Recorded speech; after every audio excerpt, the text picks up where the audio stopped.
Allez, aujourd'hui, on va utiliser ce qu'on a appris sur un ratable pour faire des Paris-Brest.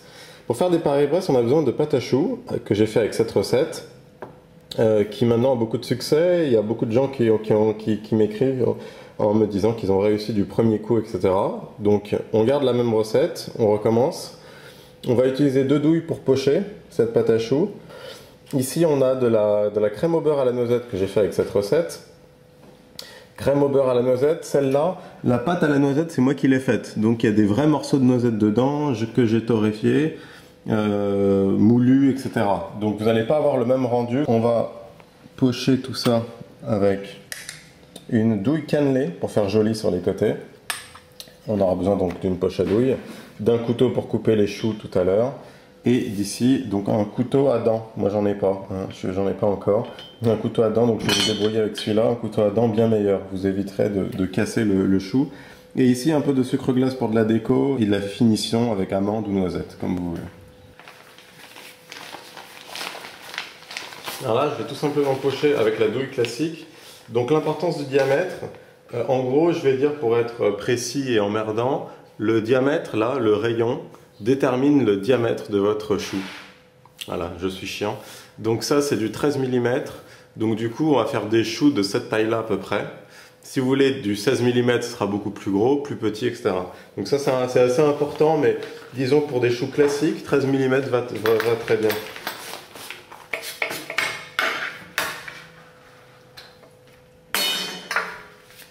Et donc on va pocher. Donc je poche loin en fait du plateau, je poche pas en écrasant, je poche loin. Un deuxième cercle juste autour. Vous voyez, je poche de haut en fait, je laisse tomber la pâte pour qu'elle reste en volume. Si j'écrase, elle ne reste pas en volume.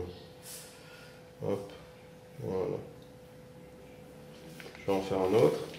Maintenant on va envoyer la douille cannelée, c'est ma préférée. Hop.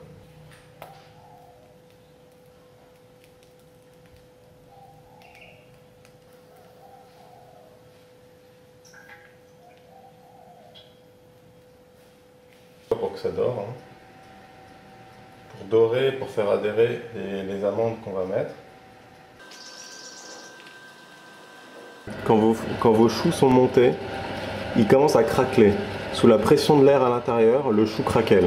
Okay, vous diminuez à ce moment-là la température. On est à 200, vous passez à 180. Du coup, vous cuisez les choux sans que l'air à l'intérieur les fasse davantage pousser.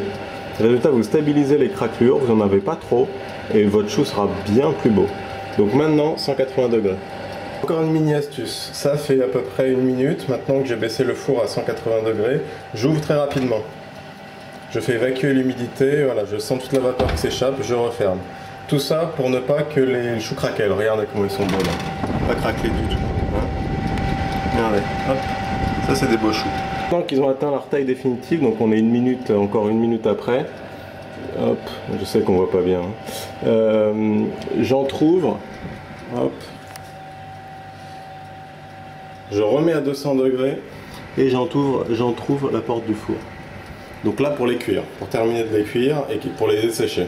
Si je les dessèche pas, lorsque je vais les sortir, l'humidité qu'il y a dedans s'évapore, ils retombent. Quand est-ce que les choux sont cuits? Quand les craquelures sont cuites là. Quand les craquelures sont cuites.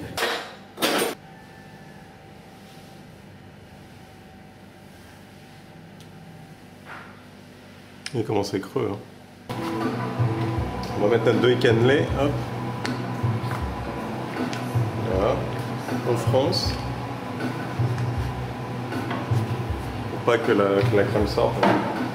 C'est une crème au beurre, elle va pas sortir. Hein. On prend la crème, hein, vous voyez, crème au beurre. Hein. Costaud crème au beurre.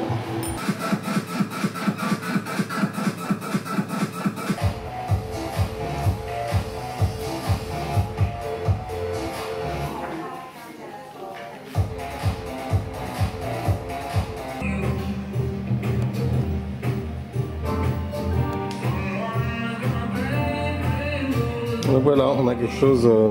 Moi j'ai une crème particulière, donc ça fait un peu bizarre, on voit des petits morceaux de noisettes, mais ce n'est que meilleur. On peut rajouter plus d'amandes effilées à votre goût.